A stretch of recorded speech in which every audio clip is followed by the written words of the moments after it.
Yael, comment ça va? Ouais, ça va tranquille les trois frérot. Bon, déjà, j'aimerais te remercier parce que tu nous fais l'honneur. T'es un des premiers à passer dans le média, à croire au projet et ça compte pour nous. Ouais, merci à toi. Franchement, le projet, j'ai entendu, c'est lourd. Et merci pour ce que tu fais. T'es un bon.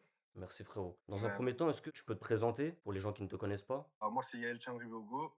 J'ai 23 ans. C'est un burkinabé. Ok, bon, bah, je vais un peu reprendre. T'es bien né le 25 avril 2001 à Nancy. T'as commencé le football à la MJC Pichon. Exactement. T'as commencé tard, non, toi, le football? Ouais, j'ai commencé tard. Bah, en fait, si tu préfères, j'étais au bled. Je Ok. jouais dans le quartier avec les frérots, la famille, tout ça. Puis mes parents, ils voulaient pas m'inscrire au foot au départ. Et puis c'est quand on est arrivé, on a déménagé en France, là, sur Nancy. J'ai commencé à la MJC. Carrément, dis-toi, j'étais gardien. Après, je suis passé sur le terrain. Mais ouais, j'ai commencé gardien, hein. Mais attends, déjà, dans le premier point que j'aimerais éclaircir, t'es né à Nancy, mais après, t'as passé ton enfance au pays.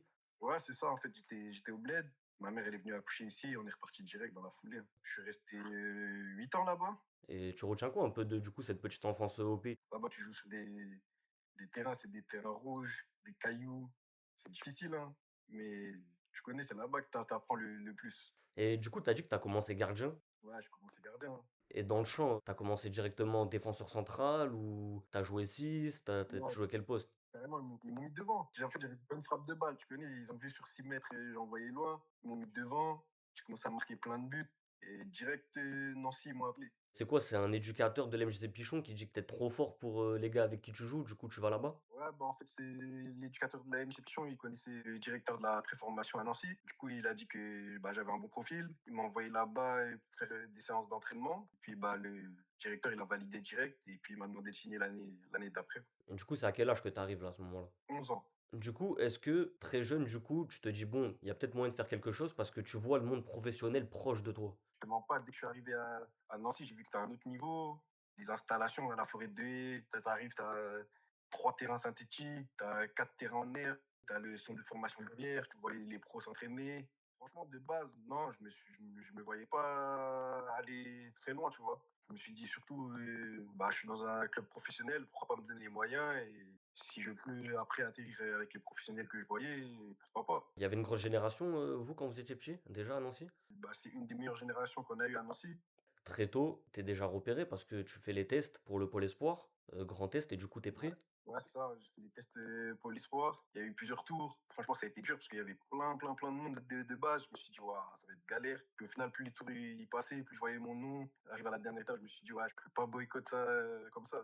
Du coup, j'ai tout donné et au final, ils m'ont pris dans la génération, hein. Quand tu vas au pôle, c'est quoi tes objectifs? Parce que t'es pris, mais tu peux aussi refuser d'y aller. Alors, franchement, j'ai vu le Polysport, ça ouvrait des portes parce que je connaissais des gars, moi, plus grands qui étaient là-bas. Franchement, quand tu joues contre les autres générations du Polysport, on a joué contre le PSG, et puis tu vois que dès que tu joues, en fait, il y a tous les recruteurs du coin qui sont là, hein. Ouais, Du ouais, coup, ça te donnait envie et je me suis dit, pourquoi pas essayer, hein. ça veut dire, toi, t'arrives au pôle, déjà, c'est ta première expérience, entre guillemets, métier. Tu dois t'éloigner de ta famille parce que du coup, tu dors plus chez toi, même si tu reviens le week-end. Quand t'arrives, c'est comment un peu l'adaptation? Ah, franchement, au début, t'es un peu perdu, tu sais pas où t'es. T'arrives dans une structure, tu connais personne. Les gars qui sont rentrés dans la génération avec toi, il y en a un peu de partout. C'est-à-dire que vous connaissez pas. Mais au fil du temps, il y a une cohésion d'équipe. Et au final, franchement, c'était une de mes meilleures années là-bas. Et tu retiens quoi, justement, de là-bas? Ah, franchement, là-bas, il y a eu de tout, hein. On a fait plein de conneries. On a failli se faire virer. Tu connais, on mettait de l'eau partout dans les couloirs, ça faisait des glissades, ça faisait des célébrations, ça c'est des reproduire quand Ronaldo est marqué, tu faisais la même célébration. Tu connais, on est entre gars, ça te donne envie de faire des bêtises parce que t'es jeune. En même temps, tu te dis, ouais, il faut rester sérieux parce que derrière, il y a des objectifs.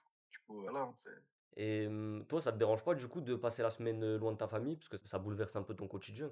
ouais, franchement, au début, c'était difficile, hein. Parce que tu connais, quand t'es jeune, t'as besoin de tes parents, t'as besoin de ta famille. Quand ça va pas, tu parles avec eux, tu peux les voir. Mais quand t'es là-bas, t'es un peu bloqué, quoi. Hmm. Tu veux sortir, tu peux pas. Tu vois les autres, quand tu vas au collège, les autres, à la sortie, ils vont faire des choses. Toi, t'es là, tu dois rentrer à l'internat ou aller à l'entraînement. Tu te dis, ouais, je paye une force comme tout le monde. Ouais, voilà, c'est ça qui est compliqué, c'est que on souligne pas assez, mais très jeune, tu éloigné un peu de ton cocon. Ça, c'est assez compliqué à vivre quand on est jeune comme ça. C'était quoi le quotidien du coup? Bah, franchement, tu te levais à 6 heures du matin, tu allais prendre ton petit déjeuner, tu partais à l'école. En fait, on avait école que le matin presque. L'après-midi, c'était réservé pour aller au foot. On avait deux séances, une début d'après-midi et une fin d'après-midi. Des fois, tu en avais trois parce que tu avais muscu après manger. Le soir, tu allais aide aux devoirs, puis directement, tu allais dormir. Et le week-end, du coup, tu retournais avec ton club pour jouer les matchs. Ouais, c'est ça. En fait, tu voyais pas tes collègues de club de toute la semaine. Puis le week-end, tu venais, en fait, tu les voyais que le week-end pour les matchs. Et ça te dérangeait pas, Du coup, toi? bah, moi, personnellement, ça me dérangeait pas, mais surtout pour les autres. Il y en a qui disaient, bah, il est pas là de la semaine, mais il joue quand même. Il y en a d'autres qui, ouais, bah, c'est normal parce que c'est un des plus forts. En fait, il y avait de tout, tu vois. Mais après, moi, ce qui est bien dans ma génération, c'est qu'on était 4-5 de Nancy. Ça veut dire, c'était la moitié de l'équipe à peu près, donc ça va. En termes de jeu, parce que du coup, vu que tu t'entraînes jamais avec ton équipe, peut-être que quand t'arrives le week-end, t'as pas d'automatisme. Ouais, ouais. Ça te dérange, toi? Moi, personnellement, ça va parce que je m'adapte vite, tu vois. Après, comme je t'ai dit, on était 4-5 de Nancy, on était deux du milieu et trois attaquants. Ça veut dire que les automatismes, on les avait devant. Puis la défense, après, bah, ils suivaient derrière, tu vois. Ils savaient comment jouer, mais voilà, à force, on a créé le collectif et ça a donné quelque chose de bien, hein. Tu dis que tu as une facilité d'adaptation. Est-ce que c'est peut-être dû aussi Ouais. que même quand tu étais petit déjà, tu as vu le bled, tu es né finalement en France, tu retournes au bled, est-ce que ça aide? Ouais, franchement, ça aide beaucoup, surtout quand tu grandis au bled, parce qu'au bled, c'est pas comme en France, t'es livré à toi-même, tu vois. Là-bas, tu fais tout seul, tu vas à l'école déjà tout seul quand t'es gamin, tu rentres de l'école pareil tout seul, tu vis ta vie comme si t'étais un grand au bled. C'est pas comme en France où tu rentres à la maison, là-bas, tu fais un peu près ce que tu veux, tu vois. Ouais, donc ça veut dire directement ça t'a forgé quoi. Ouais, directement, j'avais le mental. Puis mes parents m'ont éduqué comme ça, d'avoir le mental, jamais lâcher, m'adapter. C'est ça qui a fait mon caractère. Dans l'épisode précédent, on a reçu Enzo Oyo qui nous disait que Adrien Truffert avait refusé d'aller au pôle par pure conviction. Toi, tu as décidé d'y aller. Qu'est-ce que ça apporte réellement? Tu nous disais que ça apportait de la visibilité, mais est-ce que tu trouves que ça apporte autre chose? Et quand tu dis de la visibilité, tu parles du coup des recruteurs, des matchs Interpol. Est-ce que tu peux nous en dire plus sur vraiment qu'est-ce que ça apporte vraiment le pôle? Ouais, bah, franchement, le pôle, c'est un autre monde, parce que là-bas, les installations, c'est carré de ouf. T'arrives, t'as tout qui est prêt, t'as la cantine, t'as les bains, t'as les bains froids, bains chauds, le spa, le sauna, toi, pour la récupération. T'as 3 entraînements par jour, alors que t'es gamin, normalement, ça le fait pas. Et franchement, le coach que nous, on avait au pôle, c'est un des meilleurs coachs que j'ai eu. Techniquement, il nous a fait progresser tous. Ah ouais, c'est quoi justement C'est là-bas où, c'est quoi justement ce que tu as appris au pôle dans le jeu, dans tout, dans la tactique, dans tout? bah, franchement, je te mens pas, lui, il avait un truc, c'était les petites balles. Tu vois, on avait des petits ballons contre un mur, il faisait ça 2 heures par jour, pied droit, pied gauche, cuisse, intérieur, extérieur. Et après, bah, techniquement, sur le terrain, déjà, tu étais à l'aise. Et puis, il travaillait surtout le circuit de passe, tout ce qui était. Il travaillait pas, en fait, physiquement, chercher le gabarit et tout ça. Lui, il cherchait surtout la technique et puis la tactique. Du coup, vous avez fait des matchs Interpol, tout ça, donc il y a des recruteurs qui venaient vous voir régulièrement? Ouais, c'est ça. Bah, en fait, tu avais les recruteurs de toute la France. On avait deux, trois de pays étrangers. Et franchement, ça donne de la visibilité de ouf. Parce que tu joues contre, en fait, c'est les meilleurs du Grand Est, Mmh. contre les meilleurs de notre région. Donc, ça veut dire qu'il y a du monde. Et puis, les gens, ils se réunissent pour venir nous voir. Chacun avec son carnet, il notait. Et puis, voilà, hein. Tu ressentais la différence de niveau entre les matchs, que tu faisais Interpol et les matchs que tu pouvais faire, le week-end avec la SNL? Ouais, franchement, c'est un autre monde, c'est un autre niveau. Tu jouais les matchs Interpol, t'avais des gros joueurs, t'avais des gens qui capables d'éliminer, des gens capables de mettre des frappes en lucas. Alors que quand t'arrivais le week-end, c'était pas forcément ça, tu vois. Tu te baladais, en fait, le week-end. Après, bah, au pôle, pour ceux qui connaissent pas, il y a plusieurs athlètes, tu vois. Nous, on avait la boxe, on avait le volley, il y avait tout, presque tous les sports, tu vois. Du coup, on OK. avait une grande salle pour chaque sport. Et vous étiez, confrontés un peu du coup? Vous partagez des moments ou non, c'était, Non, ouais, là-bas, en fait, c'était comment? Il y avait un dortoir fille, un dortoir garçon. Et puis nous, dans le dortoir garçon, on était mélangés avec les boxeurs. Nous, on était dans le même couloir que les boxeurs, en fait. Et puis en haut, tu avais l'aviron, tu avais l'athlétisme. Mais nous, dans notre couloir, c'était boxe et foot. OK, c'est lourd, ça veut dire très tôt en plus, du coup, tu vois la réalité du haut niveau déjà, tu es confronté à même tous les sports, donc ça, c'est lourd en vrai. Ouais, ouais. Bah, en fait, t'es mélangé avec des gens, tu les connais même pas au début. Au final, tu apprends qu'ils vont aller faire les JO. Et toi, tu es là, tu te dis, ouais, je suis encore un gamin, alors qu'ils ont 24, 25 ans, ils se préparent à des grandes compétitions. Tu sais même pas, en fait, tu vis dans un rêve. Ça donne envie, ça, c'est une motivation, supplémentaire? Ouais, franchement, c'était une motivation, hein. Quand tu voyais que toi, tu étais là, tu rentrais dormir dans ta chambre et que eux, ils se préparaient, ils faisaient leurs valises pour partir aux JO. Tu te disais, ah ouais, pourquoi pas moi? Ton objectif, du coup, c'est de trouver un centre de formation ou de signer dans ton club. Comment un joueur procède pour trouver un centre de formation? Bah, moi, personnellement, j'ai eu de la chance qu'au Polysport, comme je te dis, il y avait plein de recruteurs de partout. Donc, ça veut dire que moi, déjà, j'étais dans le 11 de départ du Polysport. C'est-à-dire, à force de faire des matchs, première année, deuxième année, j'ai eu des sollicitations des clubs. Et c'est là où Nancy, ils ont accéléré pour me faire signer. C'est qui les clubs qui te sollicitent? Bah, il y a eu Lyon qui m'a sollicité et Monaco qui m'avait sollicité. Ok. Et après ça, bah, plus personne m'a sollicité parce que bah, j'ai signé directement avec Nancy. Il y avait plus de, bah, comme tu as dit, ANS, hein, on ne pouvait plus me solliciter. Ah, donc au final, t'as signé à NS? Ouais, j'ai signé à ANS. C'était le temps de, allez, 3 mois. Et après, ils m'ont fait directement un contrat de 3 ans. ANS, pour les gens qui connaissent pas, c'est contrat d'accord de non-sollicitation. C'est pour que les clubs prennent des joueurs 2 ans avant un contrat ASPI. Le contrat ASPI obligatoire par la suite. En gros, c'est ça. Bah, du coup, t'arrives à la SNL, enfin, t'arrives, t'es déjà au club, sauf que là, t'arrives dans le monde professionnel, parce que centre de formation, on Ouais, passe dans vraiment le monde professionnel. Déjà, ça doit être particulier parce que, en fait, tu dois switcher entre, ouais, c'est bon, je suis en centre de formation, mais t'as pas changé de club. Ça veut dire, ouais, c'est c'est ça. c'est particulier. Comment dans la tête, on se dit, bon, là, vas-y, là, je suis vraiment en centre de formation, c'est pas la même chose. Surtout que je pense que là, tu vois des joueurs qui arrivent d'ailleurs, Ouais, ouais, ouais, et c'est la ça. mentalité, c'est Bah, en plus la fait, même. directement, dès que tu arrives, première année du centre de formation, tu vois qu'il y a des gars de Paname qui ont signé, il y a des gars du Sud qui ont signé, il y a des gens de partout un peu, tu vois. Et tu te dis, ah ouais, il y a du niveau. Et dans ta tête, en fait, tu te dis, ouais, j'ai passé une étape, j'ai signé au centre de formation, maintenant, il faut que j'arrive à atterrir sur le terrain des professionnels. Ça veut dire, toi, t'arrives directement à switcher, hein. Ouais, franchement, moi, bah, en fait, le truc, c'est que comme j'étais annoncé depuis longtemps, ma dernière année au Pôle Espoir, en fait, je jouais directement avec les plus grands, j'étais surclassé. C'est-à-dire que moi, ma première année, quand j'étais au centre de formation, j'étais le seul de ma génération qui était avec la génération au-dessus. J'ai joué directement 17 NAS au lieu de jouer en 17 DH. Ouais, c'est intéressant, ça veut dire que tu as pu prendre rapidement en maturité. Mais bon, je pense que si aussi tu jouais avec ceux qui avaient un an de plus, c'est que tu avais déjà de la maturité, non? C'est ça? Ouais, c'est ça. Bon, en fait, le coach, il m'a donné plusieurs qualités. Il m'a dit que dans ma tête, j'étais mature. Carrément, pour te dire, le premier match du championnat avec les 17 NAS, j'étais surclassé. Et le premier match, il m'a mis capitaine, c'était contre Bobigny, je me rappelle. Ah ouais, c'est fort. Par contre, Ouais, je suis désolé, tu arrives capitaine, du coup surclassé pour ouais. ton premier match. C'est bien vécu ça par tout le monde? Bah, franchement, je te dis pas, ils voient un petit qui arrive comme ça et qui prend ta place au milieu de terrain et qui prend le brassard. Je te mens pas, ils ont pas tous aimé, hein. Et toi, tu le prends du coup comme un cadeau ou un cadeau empoisonné? Parce que tu arrives premier match, peut-être que tu te mets des gens à dos directement, c'est pas facile après. Ouais, franchement, je te mens pas. Quand j'ai vu capitaine, je croyais même pas. Je croyais que c'était une blague au début. Tu vois. Je me suis dit, ouais, le coach fait une blague. Je suis le seul surclassé, il me met capitaine, alors qu'il y a des gens, ils sont là depuis longtemps. Il y a des gens, ils étaient en équipe de France. Et toi, tu es là, tu prends le brassard comme ça. Au début, c'était bizarre un peu, hein. Mais après, au fil du temps, ils m'ont intégré et il n'y a pas eu de problème. Ça veut dire c'est quoi? Tu fais toute la première année surclassé? Ouais, c'est ça, toute la première année, j'ai fait surclassé. J'ai dû jouer un match bah, avec ma catégorie, puisque je revenais de blessure. Mais Mmh. sinon, toute l'année, j'étais avec ceux du dessus, hein. Et du coup, ça se passe bien pour toi? Ouais, franchement, bah, tu pouvais pas rêver mieux, tu vois. T'arrives, première année directement avec les plus grands, tu fais tes matchs, toujours titulaire, tu sors rarement. Je me suis dit, ah ouais, c'est un délire quand même. Ah, ça veut dire t'as pas de tu directement, t'as pas de parce que franchement la première année, bah, après peut-être tu habitué, non? Avec le pôle aussi, d'être éloigné de la famille, tout ça, du coup? Ouais, c'est ça. Bah, en fait, le fait d'être passé au pôle, ça m'a forgé mentalement. Du coup, directement, je me suis dit, je suis loin de ma famille, maintenant, il faut que je prouve, tu vois. Je fais pas tout ça pour rien. Faut pas que je fasse tout ça pour rien. Mais paradoxalement, c'est bizarre parce que, tu nous dis que t'es loin de ta famille, mais t'es proche. Ouais, au final, je dis que je suis loin, mais en fait, ils sont à côté. Mais le problème, c'est que, comme je t'ai dit, tu peux pas les voir, en fait. Est-ce que c'est pas encore plus rageant ça? Si, ça, franchement, ça fout des monstres. Ce que tu te dis, ceux qui habitent loin, Mmh, ils se disent, bah, vas-y, la famille, ils sont loin. Mais moi, je me dis, ma famille, elle est à côté de moi, tu peux même pas les voir, alors mmh. qu'ils sont à 15 minutes de moi. Tu nous disais juste avant au Pôle Espoir que tu avais un coach qui vous a beaucoup apporté tactiquement et techniquement Ouais. aussi. Est-ce qu'à la SNL c'est pareil aussi? Qu'est-ce que tu apprends? Comment vous jouez? Le système de jeu? Bah, franchement, c'est un autre niveau, parce que t'es au Polysport, le coach, en fait, il n'a pas d'objectif de résultat, il n'a pas beaucoup d'objectifs, il est là juste pour te faire progresser et trouver un club là-bas. Alors qu'à Nancy, c'est direct, tu commences, tu joues le championnat, faut jouer le haut de tableau, parce que t'es un club pro, faut prouver au niveau des performances, pour eux, t'es le meilleur de la région, s'ils t'ont fait signer, c'est pas pour rien. Du coup, tu dois leur rendre aussi l'appareil, tu vois. Donc, c'est pas la même chose, là-bas, c'était plus résultat et en même temps progression.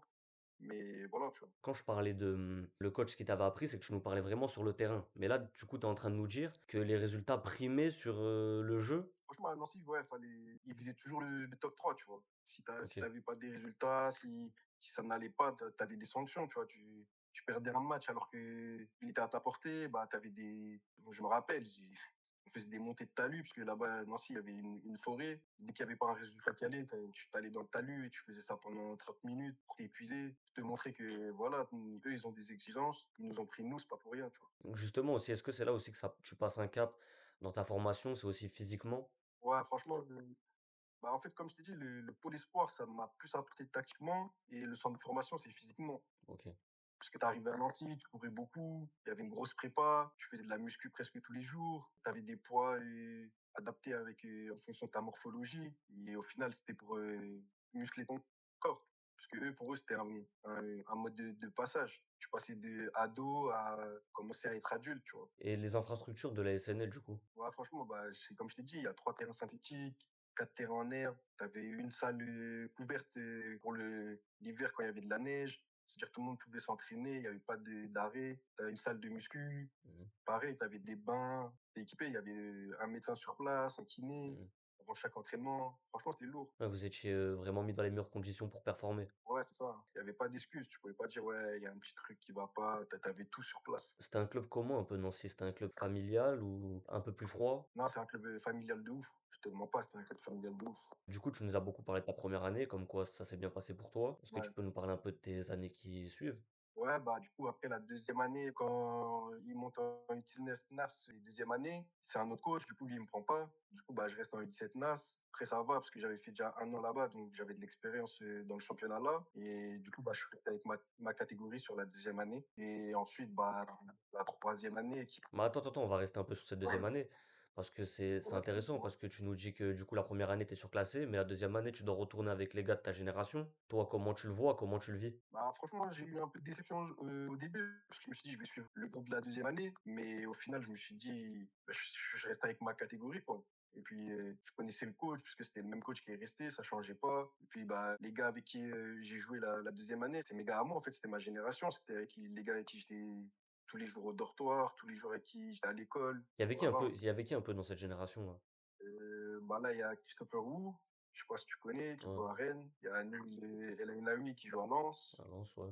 Après, t'as deux, trois joueurs comme Jalil Moustaïd qui joue en N2. Il y a Marco Giannorio qui est à Nancy, toujours, le gardien. Neil, il était avec toi en plus, non, au pôle? Ouais, il était avec moi aussi au pôle. Ouais, on a fait le pôle ensemble. Et après, 3 années à Nancy, pareil. Ouais, du coup, bah, tu nous dis que ta deuxième année, du coup, tu te réadaptes vite, malgré qu'au début, tu avais un peu de déception. Ça se passe bien, du coup, l'année quand même? Ouais, franchement, bah, c'est une de mes meilleures années, parce que cette génération avec qui j'étais, comme je t'ai dit, c'est une des meilleures. On finit deuxième, je crois, du championnat. On était à 3 points de jouer les playoffs. Franchement, on a presque tout gagné toute l'année. Du coup, bah, plus tu gagnes, plus tu es content. C'était lourd, hein, franchement. Ta troisième année, du coup, est-ce que tu peux nous en parler? Ouais, la troisième année, ça a été un peu plus compliqué pour moi parce que j'ai eu une blessure. Je me suis blessé au ménisque, au genou. Du coup, j'avais pas trop joué. Combien de Et temps? pendant 6 mois, je n'ai pas joué.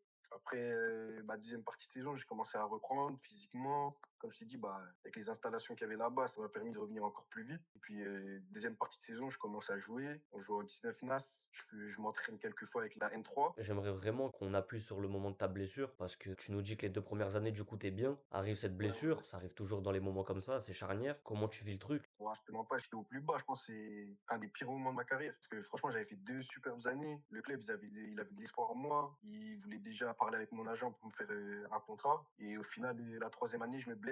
Pendant 6 mois, je passe sur les terrains. Et en plus, t'es en internat. Et là, tu vois les gars s'entraîner, aller tous les jours à l'entraînement, tous les jours jouer. Tu vois des matchs. T'as envie de reprendre au plus vite. Mais au final, tu te dis, si tu reprends trop vite, tu peux encore plus te blesser. Du coup, franchement, mentalement, c'était difficile. Et c'est là où j'ai eu besoin de ma famille, des appels tous les jours. Tu vois, c'est énorme la famille pour nous. Ouais, je vois les moments compliqués comme ça, c'est qu'on ne parle pas assez dans ce métier, mais c'est le moment qui arrive, beaucoup, surtout dans les moments, importants, comme tu nous dis, parce que tu étais en pleine bourre. J'étais au top de ma forme. Tous les matchs du championnat, les coachs adverses, ils venaient me voir pour me dire que je faisais des super matchs, de continuer, tu vois. Et puis là, d'un coup, tu as une blessure comme ça. Mais ça, tout le monde ne le voit pas, tu vois. Les gens, ils voient que quand tu brilles, en fait. Quand Mmh, tu es au-dessus, mmh. et quand tu es au plus bas, que tu es blessé, il y a personne pour toi, en fait, à part ta famille. Tu vois que les gens, ils se disent potes, ils se disent ouais, mais au final, quand tu es blessé, pour eux, ça change rien à leur vie, tu vois. Mais comment tu fais en plus? Parce que t'as pas vraiment envie de montrer ta déception aussi aux gars qui sont là. Ouais, c'est ça. Mais en fait, tu essayes de rester solide dans ta tête, devant les gens. gens, tu montres pas, tu fais le mec heureux qui, voilà, tu vois, c'est une étape de ta vie, ça va passer au plus vite. Mais au final, quand tu te retrouves tout seul, t'es dans la chambre, t'es là, tu penses, et la nuit, tu te dis, ah ouais, pourquoi il m'est arrivé ça, pourquoi ci, pourquoi ça. Et en fait, c'est ça qui forge encore plus le mental, parce que tu te dis, tu vas revenir, tu vas doubler d'efforts, et tu vas encore plus montrer aux gens. Après, du coup, bah, tu fais ta rééducation, ça se passe bien. Bah, franchement, ça se passe super bien. Je reviens, je reprends des sensations. J'étais avec le préparateur physique. Du coup, bah, il m'a remis en forme directement. Tu vois, je touchais pas trop le ballon. Normal. Et après, j'ai repris les séances avec le groupe.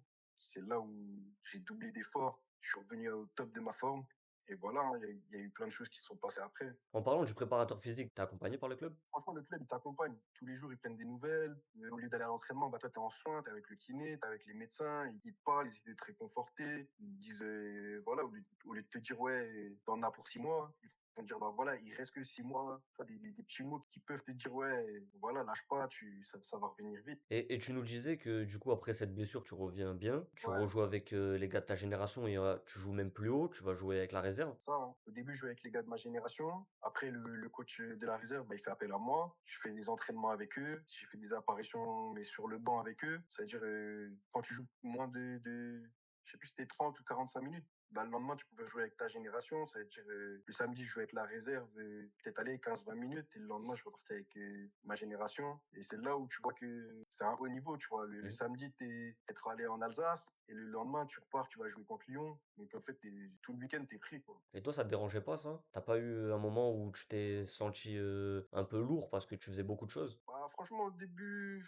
ouais, un peu compliqué, tu vois. Tu te disais, ouais, vas-y, je passe mes week-ends à aller au foot. Tu passes plus de temps à faire des voyages que, par exemple, aller voir ta famille, passer du temps avec tes proches, avec tes amis, sortir, tu vois. Puis même ça, tu vois, comme je t'ai dit, tu peux pas te permettre de sortir comme tous les adolescents ils font, tu vois. Il y en a, ils vont en boîte, il y en a, ils font des choses à côté, mais toi, tu peux pas, en fait. Tu te dis, ouais, t'as des objectifs, tu peux pas te permettre de faire ça. Et du coup, est-ce que t'as encore ce plaisir en fait du foot? Franchement, je te demande pas, au début, quand je me suis blessé, je me suis dit, ah, vas-y, laisse tomber. Pourquoi j'ai galéré? J'ai fait tout ce temps depuis que je suis petit, faire des sacrifices, tout ça, pour au final une blessure. Je me suis dit, pourquoi je me suis blessé une fois? Pourquoi ça m'arriverait pas après? Autant que je reprenne un autre truc ou que je me concentre sur l'école pour trouver Hmm. du taf et après, tu vois. Et c'est quoi du coup qui t'a Mais fait après, tenir?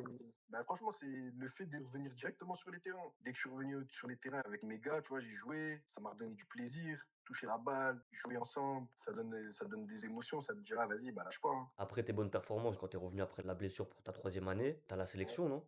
ouais, c'est ça. Bah, en fait, dès que je reviens de ma blessure, il y a le sélectionneur du Burkina Faso en U20 qui m'appelle et qui me dit, ouais, bah, écoute, au vu de tes performances et tout ça, pourquoi pas venir et faire un stage et puis voir tes capacités avec le groupe, voir si tu t'adaptes et tout ça. Du coup, ce que je fais, bah, j'en parle avec le directeur du centre de formation de Nancy, mais eux, ils étaient fermés sur ça, tu vois. Et comment t'expliques cela qu'il y ait des clubs qui soient réticents à l'idée de jouer pour des nations africaines? Bah, franchement, pour eux, dans leur idée, c'est parce que les compétitions africaines, ça tombe en même temps que le championnat. Alors que quand tu es en équipe de France, peut-être que c'est arrangé pour que ça tombe pendant la trêve.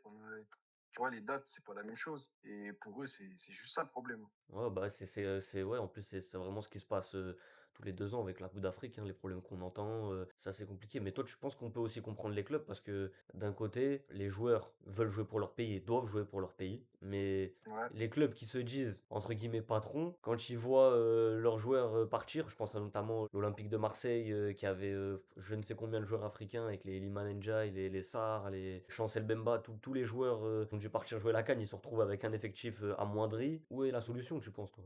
bah, moi, je peux comprendre les deux parties, tu vois, parce que je me dis que tu es sous contrat avec le club, donc tu leur appartiens. S'ils veulent pas que tu partes aussi, c'est ton travail, en fait. Tu dois rester avec le club. Mais d'un autre côté, il faut comprendre aussi les joueurs, parce Mmh. qu'ils viennent de leur pays et ils veulent soutenir leur pays. D'un autre côté, il faut que aussi. C'est la fierté du pays quand tu vois des joueurs comme Chancel Mbemba et comme ouais, Ndiaye, Mmh.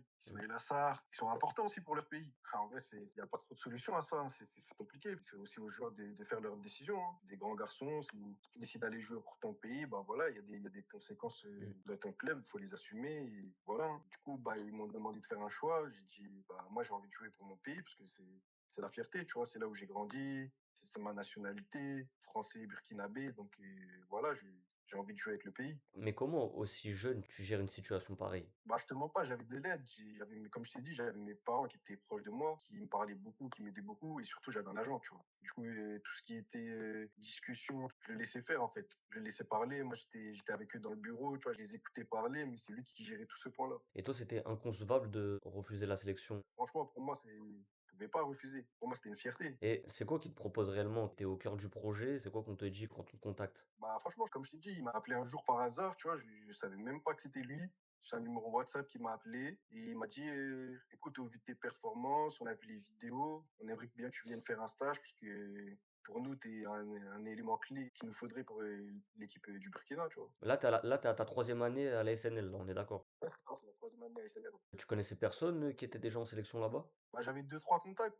Parce que j'avais des gars à moi qui jouaient là-bas, tu vois. Et au fur et à mesure, bah, comme c'est dit, il y a Bertrand Traoré, que tout le monde connaît, Mhm. qui m'a aussi envoyé un message pour appuyer et me dire pourquoi pas, viens essayer, et puis tu vois ce que ça donne. Ça veut dire quand tu reçois le message de Bertrand Traoré, tu te dis qu'il y a quand même une évolution là quand même dans ta carrière. Pour moi, en fait, comme je t'ai dit, je voyais pas les années passer. Parce que j'étais en internat, j'étais bloqué, je me disais, bah voilà, les années elles passent, tout ça. Mais au final, c'est quand tu reçois des messages, tu vois ta famille qui sont fiers de toi, tu vois tes potes qui sont fiers de toi. Mais quand j'ai reçu le message de Bertrand Traoré, je me suis dit, ah ouais, c'est comme un joueur expérimenté qui a joué à Lyon, qui joue à l'Ajax, voilà, qui t'envoie un message pour te dire, viens faire un stage, et puis tu verras, tu te dis, ah ouais, il y a quand même un truc qui commence à se préparer, tu vois. Ouais, surtout que c'est quelqu'un d'important pour le pays. Tu vas du coup? Est-ce que tu peux nous expliquer à Ouais, du partir du coup, moment que tu bah, fais tes valises, tu y vas, c'est comment? mais en fait, c'est quoi? Il y avait un rassemblement. Du coup, moi, je fais mes valises. Puis arrivé là-bas, franchement, je te dis, c'était un délire. Tu arrives à l'aéroport, tu as les supporters avec les tambours, t'accueillent vraiment quand tu descends de l'avion. Tout le long du trajet, ils t'accompagnent. Mais attends, mais t'arrives pour jouer avec la sélection U20? Ouais, avec les U20. Mais pour eux, c'est pareil, hein. Que C'est ça soit ça. U20, que ça soit U23 ou la A, c'est la même chose pour les supporters. Donc ça veut dire en gros là-bas la ferveur est tellement forte que même un joueur qui va jouer pour les U20, il va faire le même effet qu'un joueur qui va jouer pour les A. Ouais, c'est ça, en fait, c'est la même chose pour les supporters. Il n'y a pas de professionnels. Parce que comme je t'ai dit, que ce soit les locaux qui jouaient directement au championnat là-bas ou que ce soit professionnels qui arrivent, c'est la même chose pour eux. C'est le pays avant tout, tu vois. Du coup, ils traitent les gens de la même façon. Ils supportent. Si eux, ils se donnent comme ça pour toi, pourquoi toi, tu te donnerais pas comme ça aussi sur le terrain pour eux, tu vois. Et les infrastructures là-bas, ça doit être quand même différent de la France. Pour faire une comparaison, est-ce que Ouais, tu... franchement, c'est un autre monde. En Afrique, t'as pas forcément de moyens, de structures, à part peut-être aller au Maroc ou dans les pays un peu du Maghreb. Mais sinon, dans les pays comme nous, Burkina Faso, t'as pas vraiment d'infrastructure, tu vois. Là-bas, t'as pas de bain, t'arrives, t'as ton terrain en herbe, ils essaient de se débrouiller comme ils peuvent, tu vois. Et ça roule pas pareil, il y a des trous, c'est pas le même jeu. T'essaies de t'adapter au mieux, en fait. Mais justement, c'est ça qui est aussi intéressant parce que avec les nations africaines, mais des joueurs qui viennent d'Europe, on peut prendre par exemple le cas d'un Joël Matip avec le Cameroun, qui a eu des problèmes peut-être d'adaptation, où il y avait des choses qu'il n'arrivait pas à comprendre parce que peut-être qu'il avait grandi dans un système européen, entre guillemets. Toi, bon, t'as eu la chance quand t'étais petit déjà d'être au pays, mais comment tu perçois le truc en fait? Parce il doit y avoir quand même une différence quand même entre la France et le Burkina. Les gens ils connaissent pas vraiment les difficultés de l'Afrique, tu vois. C'est-à-dire quand tu arrives là-bas, c'est pas pareil. Tu arrives en France, tu joues sur des galettes, c'est-à-dire tu vas faire une passe, elle va Mm. claquer au sol. Là-bas, elle va faire peut-être aller tirer au bon. C'est-à-dire tu vas pas apprécier de la même façon la balle, tu sais pas où elle va arriver, tu sais pas le rebond peut-être ça va taper le sol, ça va aller à gauche alors que ça devrait aller tout droit. C'est un autre style de jeu, tu vois. Et ça tout le monde le voit pas. Tout le monde se dit ouais, on peut tous jouer en Afrique, tout le monde choisirait son pays pour jouer, et c'est pas la même chose. Mais c'est difficile, c'est encore plus dur de jouer en Afrique. C'est intéressant ce que tu dis parce qu'il y a beaucoup qui sous-cotent la qualité du football africain avec la Coupe d'Afrique, avec ces championnats, mais c'est un environnement vraiment pas facile et c'est important que tu puisses le Ouais, souligner parce que toi tu l'as vécu ça et tu as aussi vécu le football européen. C'est compliqué les deux, mais c'est différent. ouais, c'est ça. Les deux, c'est compliqué. Mais moi, je dirais que c'est encore plus dur en Afrique. Parce que les gens, bah, comme tu dis, moi, je les vois, les gens. Il y en a plein que je connais. Ils disent, ouais, la canne, il n'y a pas de qualité. C'est que du court. Ça court devant. Mais au final, quand tu regardes bien, demande à quelqu'un de sortir de l'Europe, aller jouer en Afrique. Déjà, c'est pas la même météo. Tu joues sous 40 degrés. C'est-à-dire, au bout de 5 minutes, déjà, t'as plus de, il n'y a pas de vent, il n'y a pas de, t'es sec là-bas, en fait. Mm. Tu joues sur des terrains secs, la température, elle est sèche. Faut t'adapter, en fait, c'est pas la même chose. Et toi, tu as cette facilité de t'adapter parce que tu as vécu du coup toute une formation avec une préparation entre guillemets différente. Là, il n'y a pas les mêmes infrastructures, pas le même personnel qui t'entoure. C'est pas la même chose dans la préparation des matchs, comment tu abordes un rendez-vous.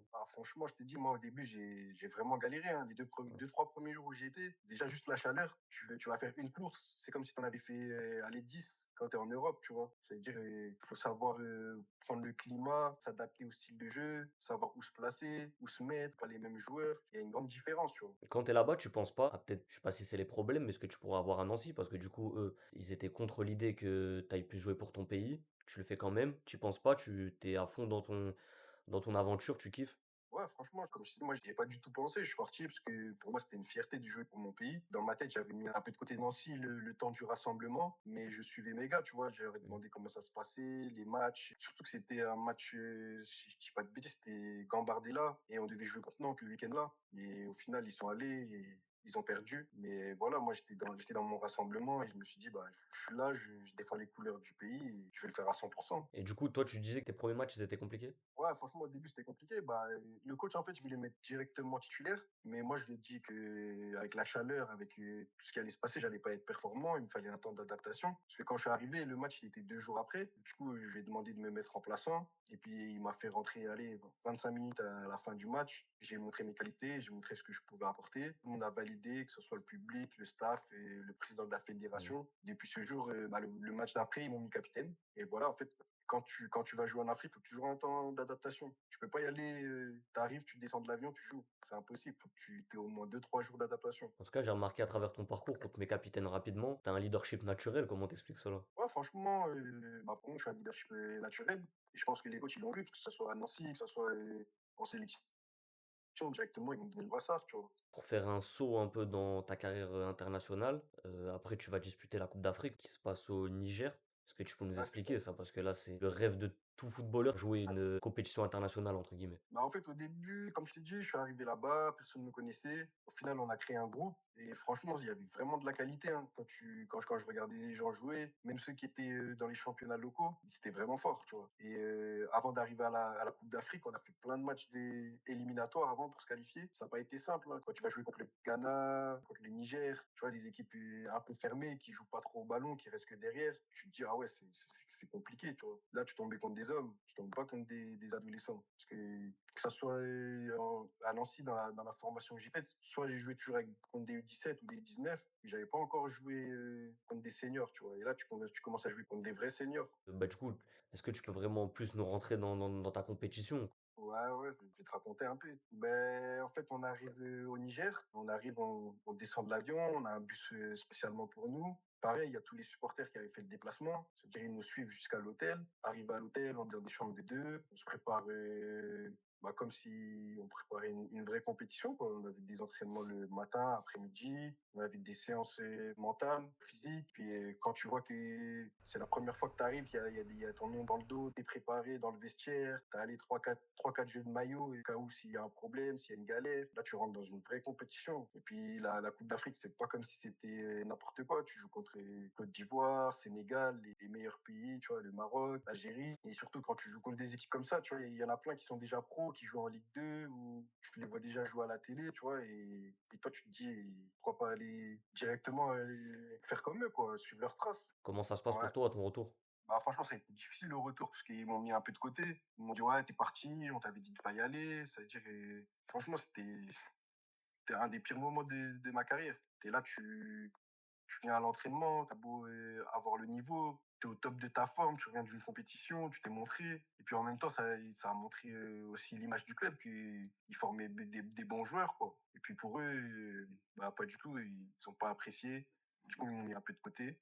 Et ils ont décidé de ne pas me prolonger après ça, tu vois. Et du coup, après, quand tu reviens à Nancy, bah, tu as toujours l'objectif de signer, professionnel, mais ça ne se passe pas du Pour coup. moi, c'était une grande déception, je m'y attendais pas, tu vois.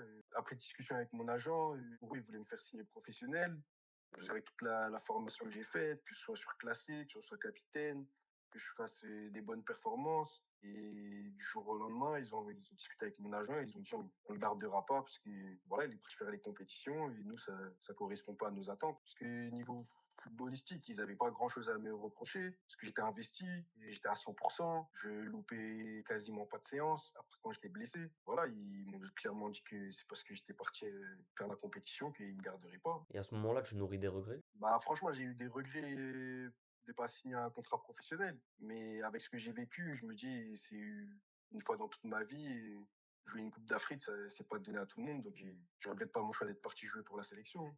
Et qu'est-ce qui se passe dans ta tête à ce moment-là? Parce que du coup, tu signes pas. Encore un moment compliqué. Ouais, franchement, c'est un moment compliqué, surtout que bah, depuis mes 11 ans, moi, j'ai joué à Nancy. Du coup, je me voyais faire la suite directement à Nancy. Et quand j'apprends ça, franchement, j'avais beaucoup de déception. Ça a été dur au début, mais mon agent, il m'a beaucoup parlé. Il a fait en sorte que, voilà, et que je passe à autre chose, que lui, de son côté, il va travailler pour trouver d'autres opportunités pour moi. Et c'est que le début du travail, que c'est pas une fin en soi. Et tu ressens une injustice? Ouais, franchement, pour moi, c'était une injustice. Parce que le fait que si j'étais pas bon footballistiquement, c'est ce qu'à me reprocher. Il y avait aucun problème que tu me dis ça. Mais parce que je suis parti jouer avec mon pays, franchement, je l'ai mal pris. Comment on se relance en fait? Bah, écoute, faut que tu continues de travailler, tu doubles d'efforts. Et après, le reste, bah, faut faire confiance aux agents. Mais il n'y a pas toujours des bons agents. Il y en a que c'est compliqué. Il y en a, ça va être au top. Faut avoir les bons contacts. Après, c'est toi, tu fais ton travail sur le terrain et lui, il fait son travail en dehors. Et comment ça se passe pour un gars comme toi qui fait toute sa formation, signe pas? Il doit avoir des gens qui doivent pas être très gentils, qui doivent émettre des critiques, qui doivent être contents que tu ne signes pas pro. Ça doit être compliqué ça. Est-ce que c'est un retour à la réalité? Franchement, comme moi, j'étais préparé à ça parce que je voyais déjà que le foot, c'était un monde de requins, tu vois. Quand tout va bien pour toi, tout le monde est avec toi, tout le monde est là, ouais, t'es mon frère, voilà. Et quand ça va pas, bah, il y a plus personne avec toi. Ils disent, bah voilà, je te l'avais dit, il fallait pas faire confiance, nanani. C'est des choses qui arrivent, hein. Et c'est pour ça qu'il faut être fort mentalement parce que ça peut tuer des joueurs, ça. Moi, je trouve que ça, c'est un point vraiment important parce qu'il y avait eu un jeune, je sais pas si t'avais suivi à Manchester City, qui s'était suicidé. C'est quelque chose d'assez fort parce qu'il y a beaucoup de pression. Et ça, peu de gens le Ouais. soulignent que assez jeune, vous êtes confronté à beaucoup de pression. Donc, le fait qu'il n'y ait pas d'accompagnement, c'est peut-être quelque chose où il faut trouver une évolution, non, dans ça. Ouais, franchement, je pense que il faut s'améliorer sur ça. Parce que comme je t'ai dit, si tu, toute ton enfance, tu as fait des sacrifices, tu vois personne, tu es en internat, en fait, c'est comme si tu pas de vie. Tu restes de ton côté et du jour au lendemain, le club pour qui tu as tout fait, tu as mis tout de côté, ils te disent, bon, on ne gardera pas. C'est soit tu es fort mentalement ou soit, après, c'est compliqué, hein. À ce niveau-là, eux, ils te prennent dans le bureau, ils te disent, on ne gardera pas. Et puis maintenant, c'est débrouille-toi, essaie de trouver de ton côté un terrain de sortie. Après, ben, t'arrives à l'ES Taon, si je dis pas de bêtises. Ouais, Euh, ouais, c'est ça. comment ça se fait? Tu fais des essais? T'as d'autres clubs peut-être? Quand je suis sorti de Nancy, j'ai eu des essais. J'étais parti au Paris FC, parce qu'il y avait Pifrapa qui jouait là-bas, et Burkinabé, qui avait demandé que je peux faire des essais. Franchement, ça s'était bien passé, j'avais fait une putain de semaine. Et au moment où des décisions, le club, ils disent qu'ils voulaient me garder, sauf qu'ils avaient déjà donné tous les contrats possibles. Ça veut dire, moi, ils me proposaient un contrat de 1 an, et mon agent, bah, il n'a pas accepté, il a dit, c'est pas le contrat qu'il lui faut, tu vois, parce que c'est 1 an, ça veut dire s'il se passe des galères, s'il se blesse, il n'y a pas il y a pas de sécurité derrière. C'est Donc un là-bas, contrat professionnel qui te propose? non, c'est pas un contrat professionnel, c'est encore un contrat 1 an aspirant. Et après, il y avait professionnel s'il souhaitait ou pas. Mais c'était pas inclus dans le contrat. Du coup, bah, mon agent, il a dit ça sert à rien de signer 1 an aspirant. Et du coup, il m'a envoyé faire des essais au Portugal. Pareil, bah, j'ai fait les essais. C'est pas trop bien passé parce que en une semaine, tu peux pas tout montrer. Il y a de l'adaptation. Et puis, tu vois, quand t'arrives comme ça, que t'es nouveau, que tu fais des essais, les joueurs là-bas, peut-être qu'ils vont pas te donner la balle parce qu'ils veulent pas que tu réussisses pour prendre leur Hmm. place. Du coup, c'est compliqué, tu vois. En gros, ça veut dire, viens pas ici, on a déjà notre groupe et on a déjà notre équipe. C'est chacun pour soi, en fait. T'as pas d'aide de quelqu'un. Personne va t'aider dans le foot. Et du coup, bah, après, je reviens ici en France, à côté de ma famille, et je signe à Town. C'est intéressant ce que tu nous dis par rapport à ton essai au Portugal. T'arrives, tu parles pas la même langue qu'eux. Franchement, c'est un autre délire. T'arrives, tu comprends pas ce qu'ils te disent.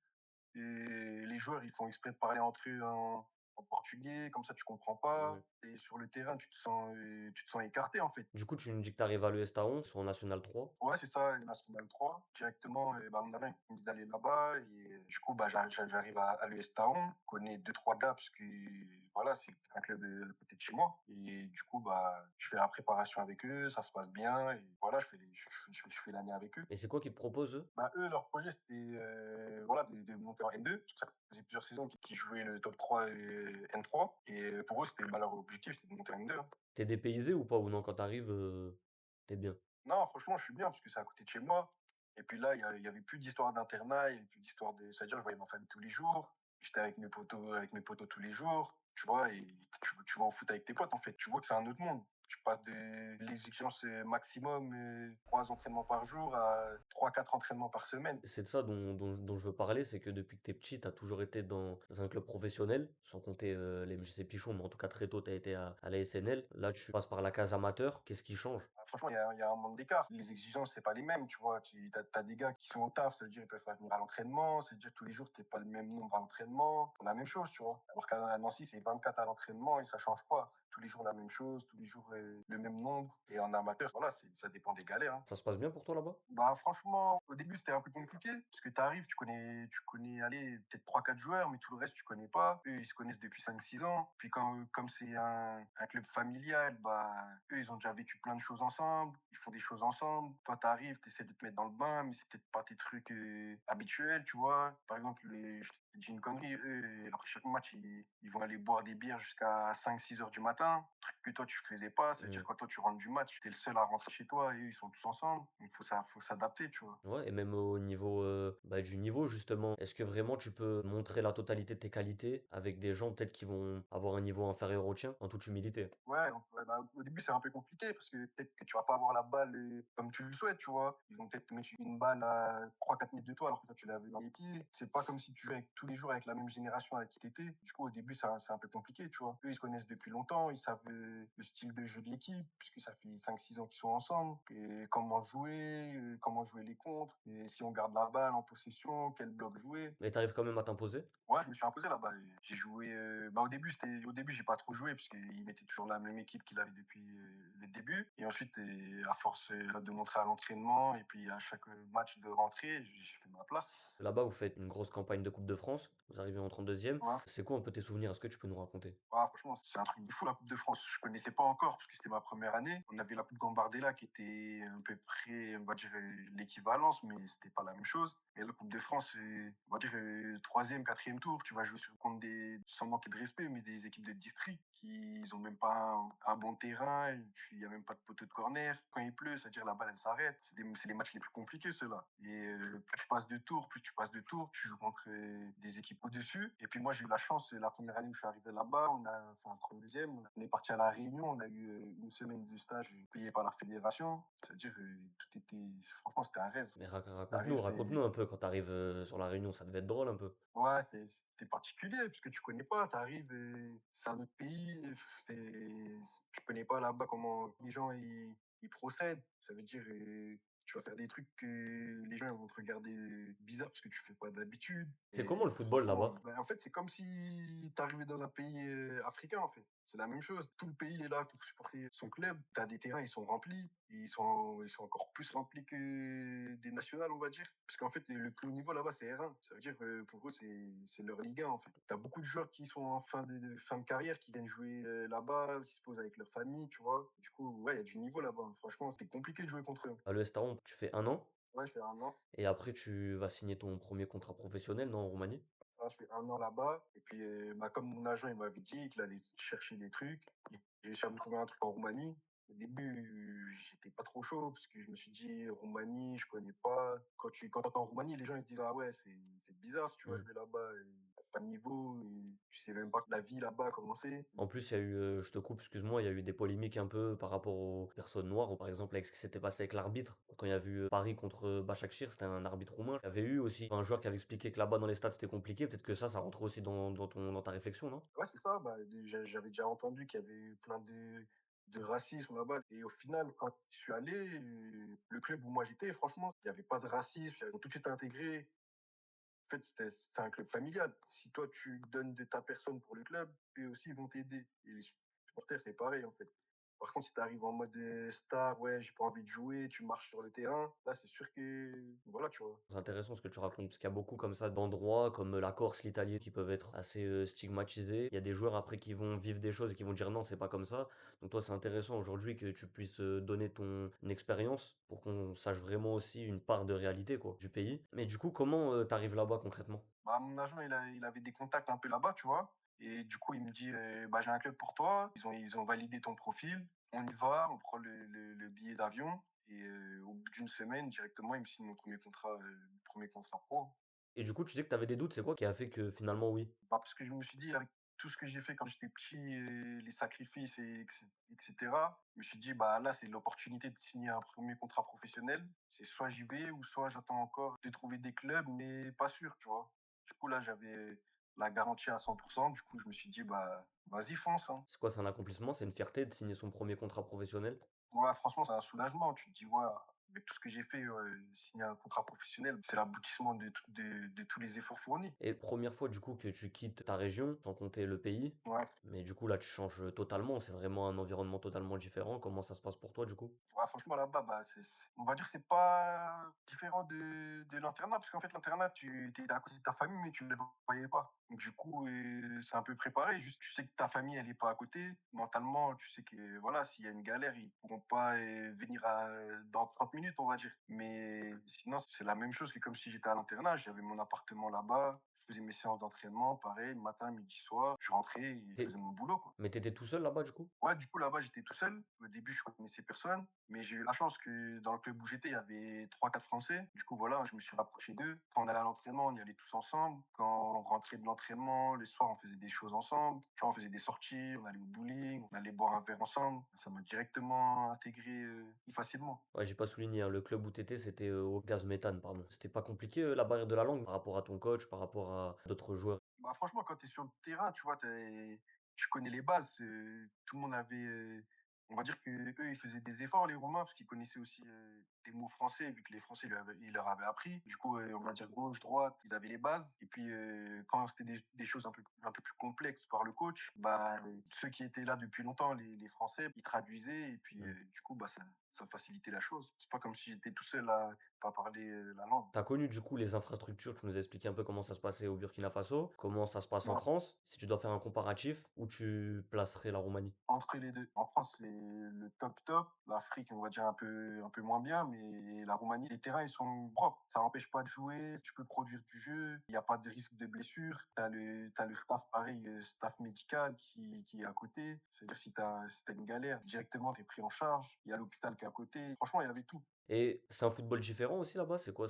C'est un football physique, technique, tactique, un peu de tout? Sans mentir, il y a trois catégories. En fait, il y avait trois, quatre clubs du haut de tableau. C'est vraiment le top du top, puisque eux, ils jouaient Champions League, Ligue Europa, tu vois. Sinon, tu avais le milieu de tableau. Bah, en fait, le milieu de tableau, ça a joué. Il y avait des anciens pros. C'est pareil, c'est plus des joueurs en fin de carrière, ou alors des jeunes qui cherchent du temps de jeu. Et après, tu as vu la fin de tableau. Ouais, on va dire, c'est pas top, tu vois. C'est niveau en France, on dirait aller N3, peut-être N3, N2. Ouais, donc c'est un championnat assez hétérogène, quoi. Il y a des équipes qui vont jouer au très très haut niveau, la Ligue des Champions, et les équipes qui sont plus bas, qui jouent le maintien. Il y a vraiment un écart, tu ressens vraiment un écart avec ces équipes qui sont au top du classement. Et comment ça se passe pour toi là-bas, du coup, la première saison, ça se passe bien, tu joues? Ouais, franchement, ça se passe bien. Je m'entends bien avec les gars. Ils m'intègrent directement. Bah, les Français là-bas, un peu, c'était les joueurs phares, on va dire. Ils m'ont pris comme leur petit frère. J'ai eu du temps de jeu directement. Puis ça s'est bien passé, hein. Si je me trompe pas, il y a des soucis financiers, non, au club? Ouais, c'est ça. Bah, j'avais signé un contrat de 3 ans. Et au bout d'un an, j'ai dû partir parce que le club, il a fait faillite. Souci d'argent avec les présidents, tout ça. Du coup, ils ont fermé le club. Et du coup, le club aujourd'hui, il n'existe plus. C'est sous un autre nom. Et ils ont repris en troisième division. Comment tu vis ça?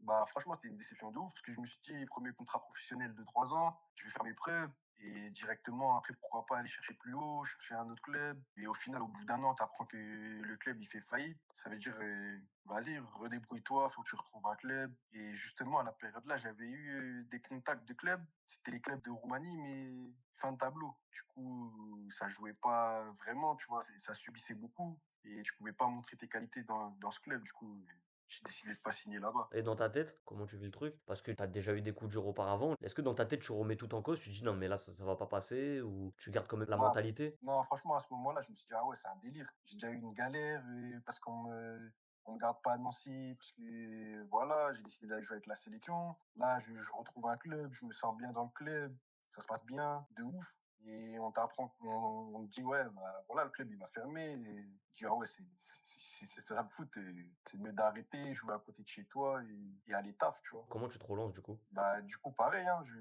garde la tête, je reviens, je double d'efforts pour essayer de trouver un club et pourquoi pas que ça se lance une bonne fois pour toutes, tu vois. Mais il me semble que tu te blesses, non? Ouais, c'est ça. Et au moment où voilà, je cherche des clubs, je me dis, vas-y, pourquoi pas, mon agent il va me retrouver un club. Bah, sur un entraînement, je me blesse, pareil, au genou, et j'en ai pour pratiquement un an. Du coup, c'est un acharnement, tu le vis comme un acharnement. Tu te dis: «Mais c'est pas possible, déjà il m'arrive, tout ce qui m'est arrivé par rapport à ce qui s'est passé avec la SNL. Après tu arrives à signer ton premier contrat pro, le club coule et toi tu te remets bien pour te relancer et tu te fais le genou». En fait, j'étais dans un autre monde. Je me suis dit, waouh, toutes les galères que j'ai eues.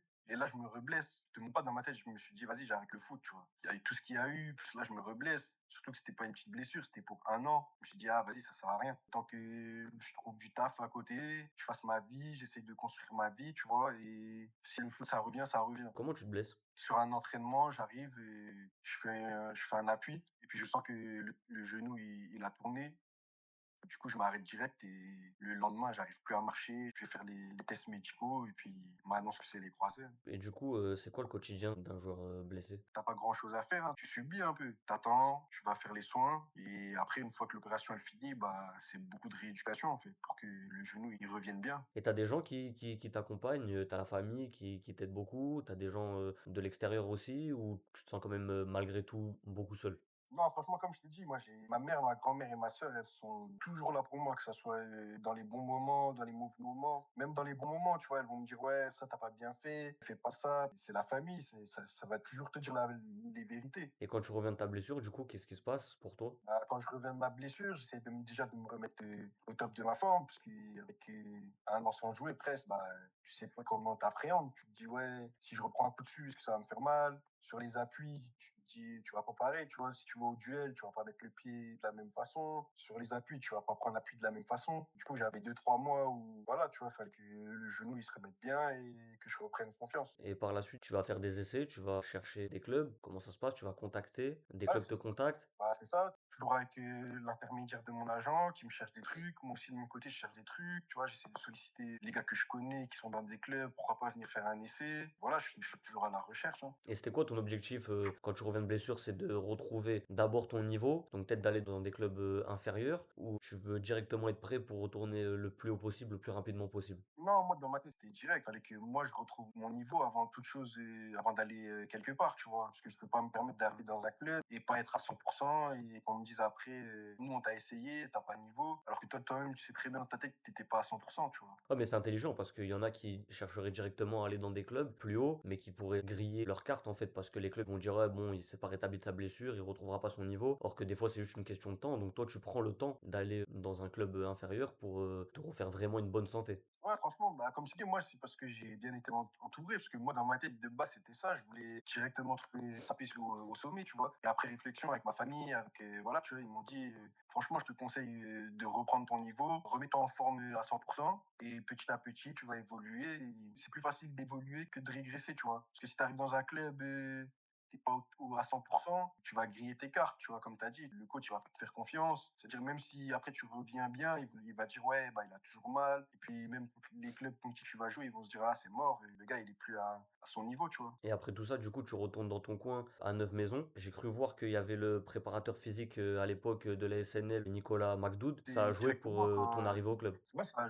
a joué direct. En fait, je suis revenu. Comme je le connaissais, c'est-à-dire que moi, ma préparation, je l'ai faite avec lui, en amont, tu vois, solo. Et puis lui, il m'a dit, bah, tu sais quoi, moi, j'ai repris un club à côté dans le coin. Moi, je connaissais pas. Et directement, il nous a ramené moi. Et il a ramené aussi plusieurs gars à moi avec qui j'étais à Nancy, tu vois. Donc, c'est-à-dire, au final, c'est un noyau d'anciens de centre de formation. On était en R2 à l'époque. Et directement, en un an, on a peut-être perdu 2 matchs dans l'année, mais on est monté avec 11 points d'avance, je crois. Ça fait quoi de revenir chez soi et en plus de connaître un préparateur physique que tu as déjà connu à l'époque? C'est ce qu'il y a de mieux en fait pour se relancer? Bah, franchement, il y a rien de mieux que de revenir près de chez soi. T'es à côté de ta famille. Tous les jours, tu vois ta mère, ton père, tu vois tes grands frères, tes grandes sœurs. T'as tout le monde à côté. Tu vois tes potes. Et au final, en même temps, tu vas aller jouer au foot juste à côté de chez toi. T'as pas besoin de faire des sacrifices de ouf. Tu vas peut-être aller faire 10 minutes de route pour aller jouer avec tes potes. Pareil, tu vois, c'est des potes avec qui tu côtoies tous les jours. Et au final, tu te dis: «Ah ouais, jouer avec eux, pourquoi pas lancer un projet, monter, petit à petit», tu vois? Tu retrouves du plaisir,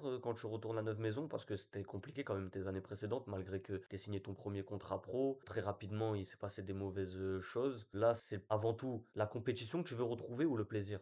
Moi, c'est avant tout reprendre du plaisir et me remettre à 100 de ma blessure, tu vois? Donc ça veut dire que pour moi, c'était le top du top parce que j'étais avec mes potes, c'est-à-dire on se connaissait par cœur. Ils savaient où moi j'allais me placer, moi je sais où ils allaient se placer, c'était du bonheur, tu vois? On prenait grave du plaisir. Et du coup, tu fais combien d'années à Neuve-Maisons? J'ai fait 3 ans à Neuf-Maisons. J'étais au top du top. Comme je t'ai dit, j'étais avec tous mes gars. Et au final, même ceux que je connaissais pas de base, c'est devenu mes gars aujourd'hui. C'est comme des frères pour moi, tu vois. On s'écrit tous les jours, on se voit tous les jours. On était en R2, on est monté en R1. Et la dernière année, on finit deuxième à 3-4 points du premier, tu vois. Et du coup, après, ces années que tu fais à Neuve-Maisons, tu décides de partir, au club où tu es actuellement, Lunéville. Pourquoi? Parce qu'il y a eu des soucis financiers, tu vois, avec le club des Neuf Maisons. Encore une Ça veut fois. dire, ouais, encore une fois. Et du coup, bah, je suis parti avec des gars à moi. On est parti à Paris à Lunéville au même niveau. Et puis là, bah, on va déjà finir dans le top 3 parce que c'est la première année où on va retrouver les anciens coéquipiers, tu vois. On se connaît pas tous encore par cœur. Mais dans les années à venir, eux, ils visent directement la montée, hein. Et comment ça se fait, Lunéville? Parce que tu nous dis qu'il y a les problèmes financiers. Bon, encore une fois, t'arrives encore quelque chose et encore des problèmes financiers. En plus, t'étais dans un moment où tu disais à Neuve-Maisons où tu te sentais bien, parce que tu connaissais des gars, tu connaissais le prépa physique que tu avais eu à la SNL. Et encore une fois, il se passe quelque chose qui n'est pas de ton ressort, mais que tu subis. Au bout d'un moment, tu t'habitues ou on s'habitue vraiment jamais? Tu sais, à force, tu te dis, bah voilà, c'est comme ça le foot, hein. Et s'il y a une galère, bah, faut toujours avoir un point de secours et ça va aller, quoi. Faut pas se décourager, en fait. Un jour ou l'autre, ça viendra. Dans tous les cas, le travail, il payera. C'est intéressant parce que dans ta carrière, à chaque fois, tu fais preuve de beaucoup de caractère. Tu es quelqu'un qui relâche jamais, en tout cas, malgré tout ce qui t'est arrivé. Est-ce que tu expliques ça aussi par rapport à ton histoire, même que tu avais eu avant le football? C'est une qualité qu'on retrouve beaucoup, je trouve, chez les joueurs africains. Ouais, c'est ça. Bah, en fait, quand tu as vécu en Afrique, tu sais ce que c'est la galère, tu vois. Quand tu as des jours où, par exemple, tu t'as pas à manger, bah, tu te débrouilles de toi-même pour aller manger, quoi. Tu te bats et tu te diras que